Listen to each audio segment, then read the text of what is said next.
Bonjour à tous, donc on change de thème, cette fois-ci ça c'est les suites et pas n'importe quelle suite, c'est ce qu'on appelle les suites arithmético-géométriques.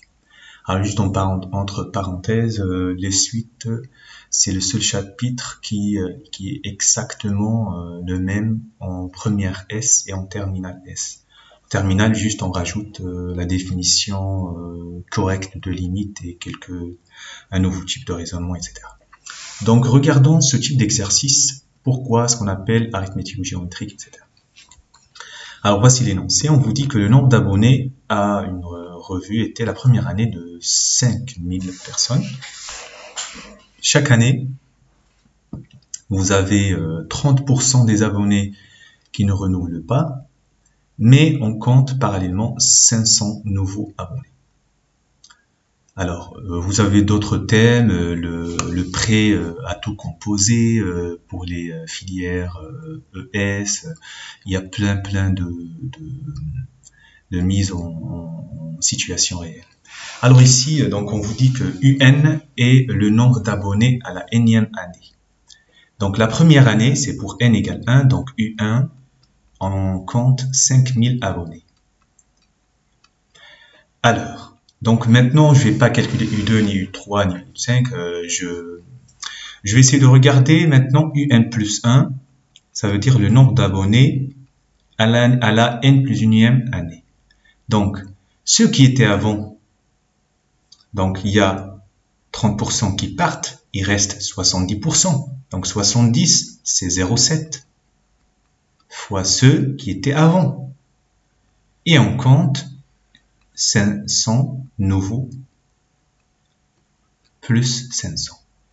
Donc voici l'expression générale de la suite UN sous la forme par récurrence.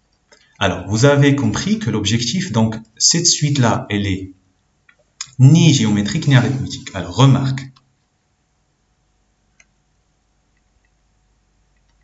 Alors, UN n'est pas arithmétique.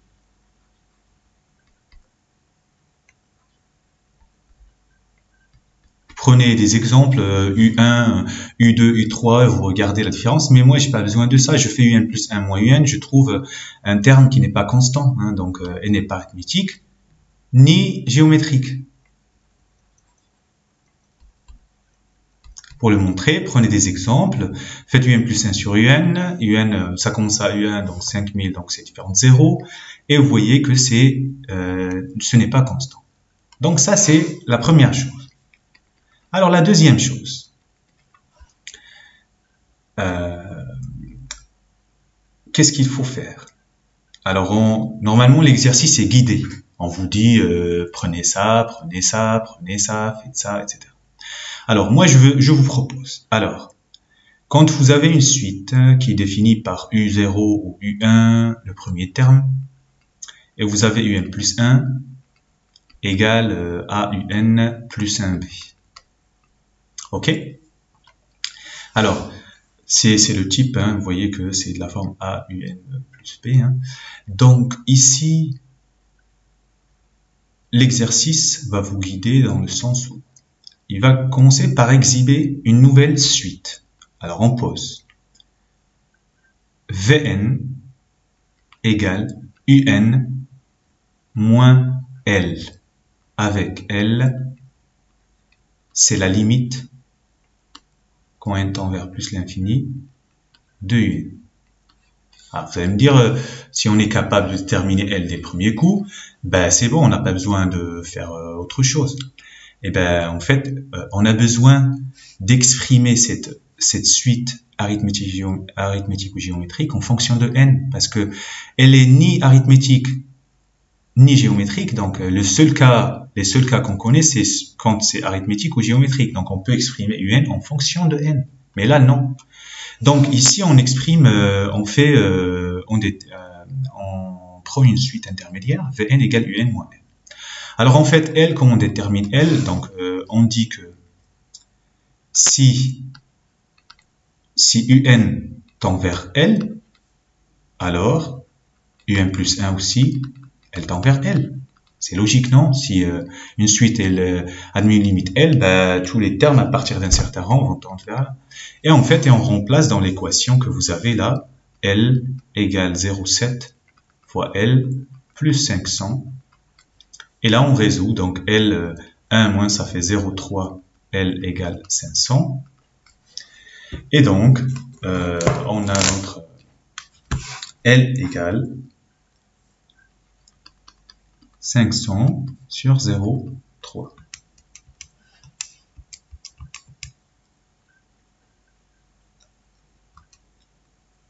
Alors, ça fait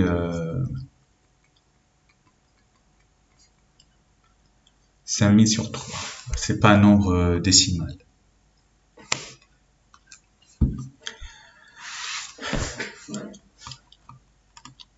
Donc après, maintenant, on va essayer de prendre Vn égale Un moins cette limite-là, moins 5000 sur 3. Je ne vais pas prendre de valeur approchée, vous allez voir pourquoi. Et on montre que Vn, elle est géométrique. Vn est géométrique. Deux raisons. Petit a, qui était devant le Un qui est là, c'est 0,7. On va voir pourquoi, comment on va le démontrer. Alors, faisons Vn plus 1.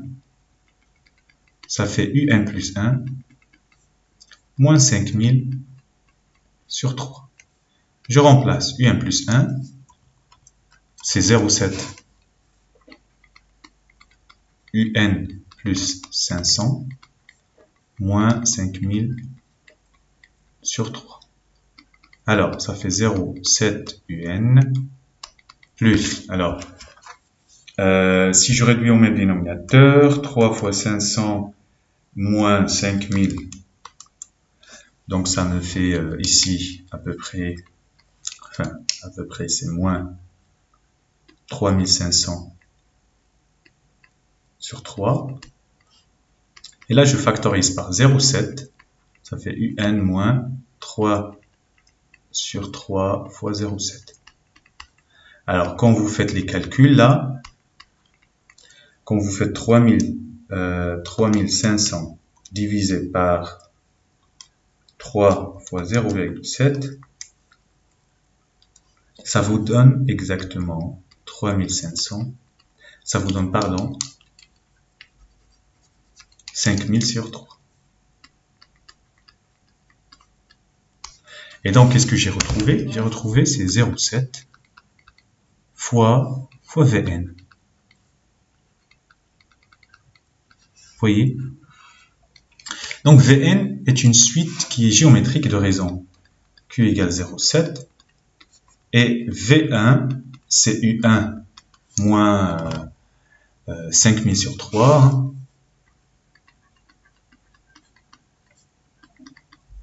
5000 moins 5000 sur 3. Ça fait 2 fois 5000 sur 3. Ok. Donc on va le laisser, hein, on va laisser V1. Alors, donc maintenant on peut exprimer Vn en fonction de n. Donc Vn, c'est V1 fois Q puissance n moins 1. Un rappel, j'ai utilisé Vn, ça fait Vm fois Q puissance n moins m. La somme de la puissance et l'indice doit donner ce qui est là. Donc n moins m plus m.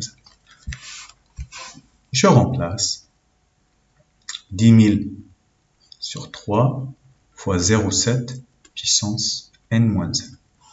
Donc ça c'est Vn. Ok. Alors maintenant je peux revenir à Un. On a posé Vn égale Un moins 5000 sur 3. Donc si je veux Un, c'est Vn plus 5000 sur 3. Et Vn c'est ce qui est là. Donc ça fait, je commence par 5000 sur 3 plus 10 000 sur 3 fois 0,7 puissance n-1. Et voici un. Alors maintenant la dernière étape, et c'est classique, la limite de un. Alors, c'est une somme, donc c'est la somme des limites. Ça, c'est un terme constant. Donc c'est 5000. Pardon, j'enlève un 0. Hop.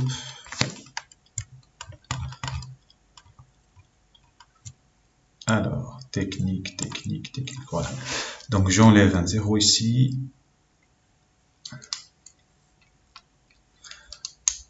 Alors, et je regarde le deuxième terme. Alors, la limite de cette expression. Alors, j'ai une constante fois un terme qui dépend de n, donc c'est la constante, et après je regarde la limite de ce qui est sur n. 0,7 puissance n-1. Alors, ben, je vous dis que ça fait 0, car q égale 0,7, c'est entre moins 1 et 1, c'est le cours qui vous dit ça. Donc, finalement, la limite de un, ça fait bien 5000 sur 3. Voilà, c'est un exercice à savoir faire pour les premières S et les terminales S. Bon courage!